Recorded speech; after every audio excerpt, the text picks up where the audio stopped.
Yo, what is up, everybody? It is your boy Skywalker OG coming at you with some more Rise of Kingdoms content, and today we have for you the league bets for this week in Osiris League.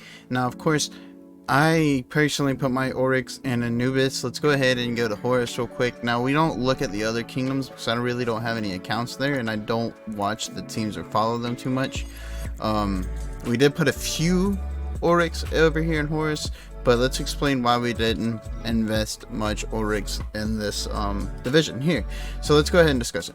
Alright, OPAV, they got our Oryx because, I mean, it's a 1-to-2 ratio against TR, and of course this is a 1v team. This is a team that is from that same kingdom that 1v is from. They practice together, they play together.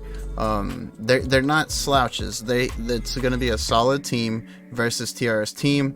I'm not stating that they're going to win or that it's going to be a blowout on either way. What I'm saying is OPAV has a good chance to give TR a run for their money, and the Oryx are definitely there to invest in for, you know, the betting system. Now, BG and JST, BG would be good to bet on for your Oryx return. However, I just don't think that BG will pull out the win against JST. 1v and DKV1, of course, the Oryx is in favor of 1v. You could bet on DKV1 and get an amazing return, but that's only if DKV1 win. I don't think DKV1 is going to take out 1v. Peak in 412. This is just too close for me. There's no real Oryx return there, so that's why I'm not gonna put my Oryx there. Nav PX34, same thing. 44E, 419E, same thing. 44, 449 and 88, exact same thing. 1021 and BLN, same thing again. Now you do have a 200k Oryx difference here. You could invest a little bit on BLN to take out 1021 if you wanted to make a little bit of Oryx there, and that is very possible for BLN to take out that team. 84DL versus Liv, there's not much Oryx to be made there. SX54 versus Song, I do believe Song's gonna take this victory, but if you really was feeling froggy, SX54 is a big underdog for the Oryx, and you would get a huge return if you did bet on SX54, and they did end up winning, but I don't think they're gonna pull out the dub against Song. Then you have LN93 versus 88LV. Again, this is just a really close Oryx match. It's not much in return if you did bet on either one of these guys to win. And then you got 64RL versus C9N. This is a huge, you know, return if 64RL wins. However, there's nothing to bet here. C9N, the only way they lose this is if they just don't show up. That's crazy. That's it. And the power difference is there, the strategy difference is there. C9N is running the same team for a long time. Their strategies there. They're a good team. They're gonna go pretty decent ways in this, and I don't think that they're gonna drop the ball against 64RL. But that would be a good return if 64RL does win. SK5793T, there's nothing to be had there. OV ST46, you could bet on them and you would get a good return if they win, but I don't see them taking out OV by any means necessary. 114k and IO2I, again, this is almost a 1-to-2 odds, so you could bet on IO2I to win this one, and they have a good potential to take on this victory. There's only a 1.2 billion power difference, but if the strategy is there, IO2I could take home the W. And then you got 1008 and Mimi. There is no Oryx to be had in that bracket as well. So that's pretty much why I didn't put too many Oryx over here. There's not really any Oryx to be had, and then the teams that are, you know, able to bet on and get you a good net gain, I don't think they're gonna win this week. So that's why, I mean, I put a little bit over here at the OPAV, and that's because I think that they will give TR a good run for their money. I don't really think they're gonna win, but hey, why not throw them a few of the Oryx, and if they do pull out the dub, they do. Now let's go ahead and talk about Anubis. Neverland gets my vote against 60MX, and the only reason why is because this is a very solid team from Neverland. They've been together for a while. They have a good set strategy, and this is a fairly newer team coming out of it. 60 MX being that they have, you know, they've gotten migrants from other kingdoms. I'm sure their core is the same, and I know that they practice against 60 GT. So this 60 MX team, if they make it past this Neverland team, look for them to make a good run for it. 60 MX, I know they're going to be solid. I know neither one of these teams are going to be a scuff team, but I want to give it to Neverland just because of the fact, I mean, look at that. It's almost a 1-3 betting odds. And then, of course, Neverland has been there. They have been consistently in the top 32 for quite some time. NEVL has been around. So I want to give it to them. I want to say that they might be able to win this match. So that's why they got my Auric. I'm not saying that they're going to win, but they might be able to take home the victory. 671K. I got to peep them just a hair, just a little bit on a couple of their matches. This one here against J802 and then the RE89. I like their rotations. They seem to be a very aggressive team. They were pretty quick and on the ball on their pushes. Their mid push and rotation, they went and pushed it off objectives after they captured the arc. I really like this 671 team. Do I think they're going to make it too far? Not really. But I do think they have a good chance to beat out Vietnam Victory V636.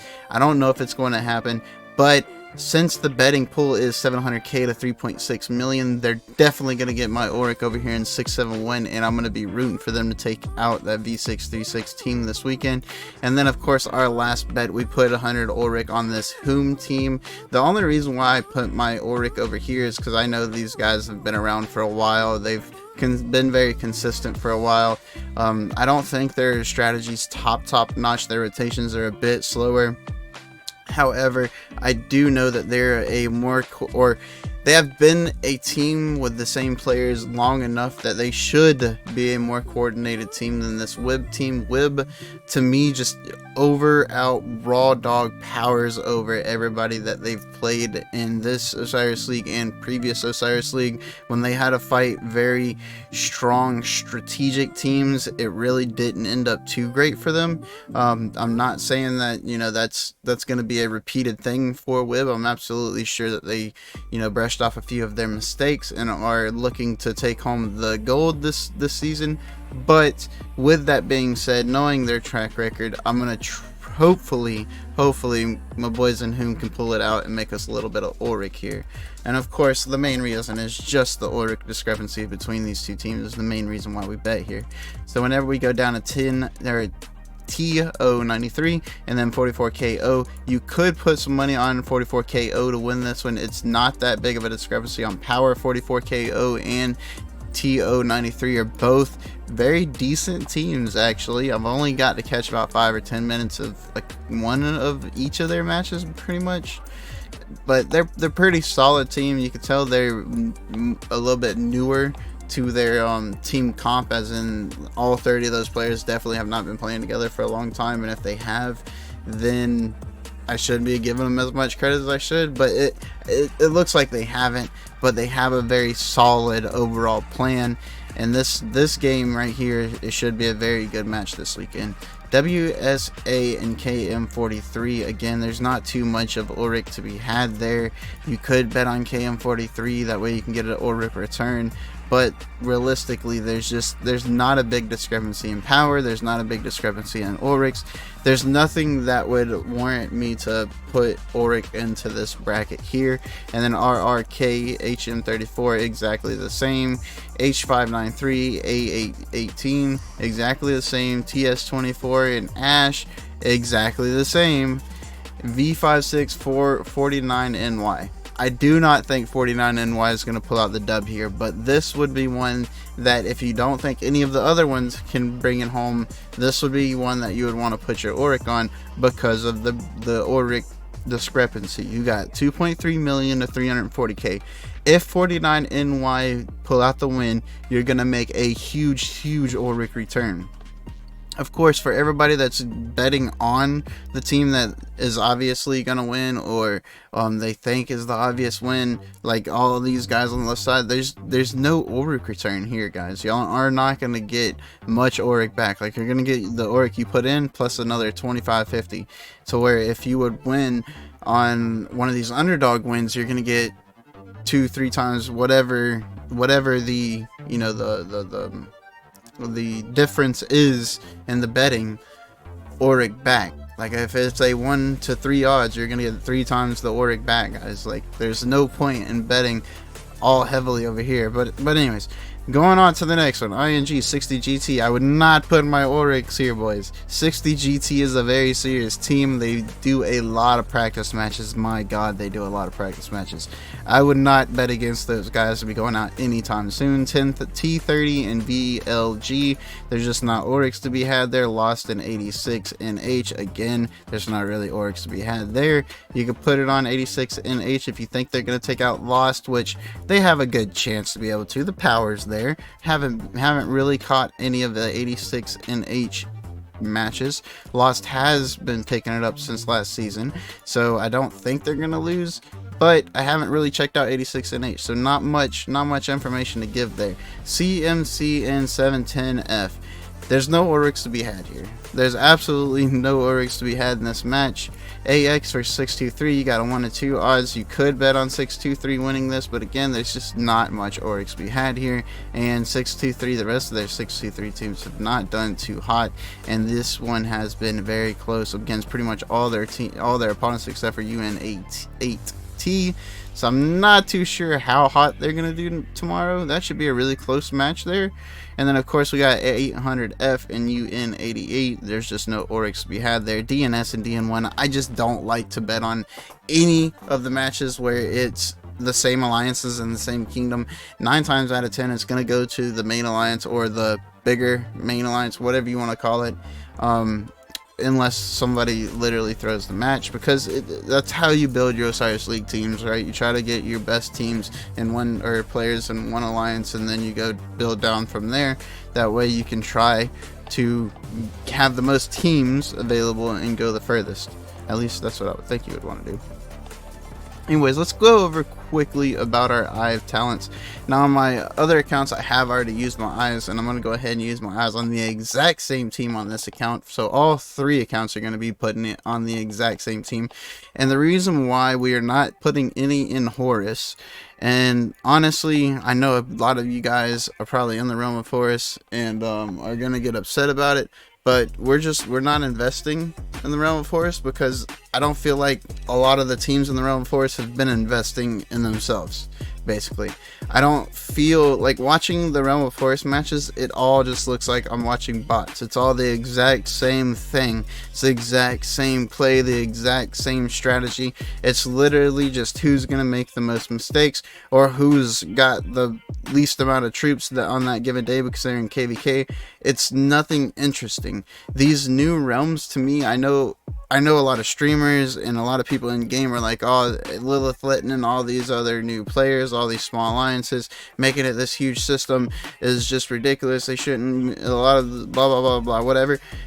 Yeah, well, these new alliances, these newer brackets are actually taking each of these opponents as a serious opponent. So they're bringing up new strategy. They're improving themselves every single match. They're actually doing practice matches every single offseason. I'm not saying that there's not teams in the Realm of Forest that do that. I guarantee you 1v does. I guarantee you OV does. I guarantee you JST does. I guarantee you Song practices. I guarantee you 1254 practices. I guarantee you there's quite a bit of these matches teams that practice and have practice matches. I just do not feel that the investment is really there in the Realm of Forest anymore. It's like everybody wants just KVK, KVK, KVK, except for OV. OV is like the only one that's really focused on Osiris League. Everybody else just cares about KVK, which is all greens with me. That's all dope. I love it. I love KVK, so it doesn't bother me. But that's exactly what's driving me away from the appeal from the Realm of Horus for Ark of Osiris, which we probably will go to the Younger Kingdoms next season to actually stream and record some of their matches. Of course, we will stick with our Realm of Anubis, or whatever realm that they put us in with our K9 Kingdom 916 team. And last but not least, let's go ahead and put in our bets. Our Eye of Talents are definitely going on 60 GT, and let's go ahead and discuss why. 960 GT has not one but two teams back in Osiris League. They practice against each other. They practice 3 to 4 times every single week that it's available. I know this because I've talked to these players. I have a general idea of their strategy. Their rotations are very, very good. They're very quick. They know how long it takes each march to go from Desert Altar to the arc in the middle, from grabbing the arc to going up and pushing the enemy's altar.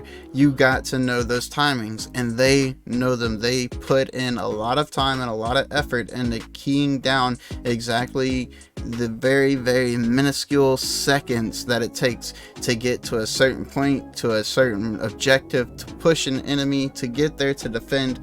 I really, really like the 60 GT team. They're putting in a lot of time and a lot of effort into Ark of Osiris. Hats off to them, man. They're able to do the KVK thing and the Osiris League thing. Very, very good team. But that is why they're getting my Eye of Talents. Now, 636 has been a very solid team since their conception, pretty much. But I just don't think that they're going to have it to take out 960. I honestly think that they're going to struggle against a team like Wib. And honestly, DN, the 860 main team, is going to have a hot run this season because they have a lot of huge whales. Even if the strategy isn't completely there, if they keep their buildings reinforced with those players, it's going to be very, very hard to take them down. And as long as they can get the numbers in the middle, even if the rotation isn't on a timely manner, all that gear is going to make a difference in the middle fight for that Ark of Osiris. So look for those guys to be coming in hot this season and possibly making it to the finals. However, I do think 60 GT is just gonna, I think they're gonna clean house, man. They're putting in a lot of time and a lot of effort into Ark of Osiris.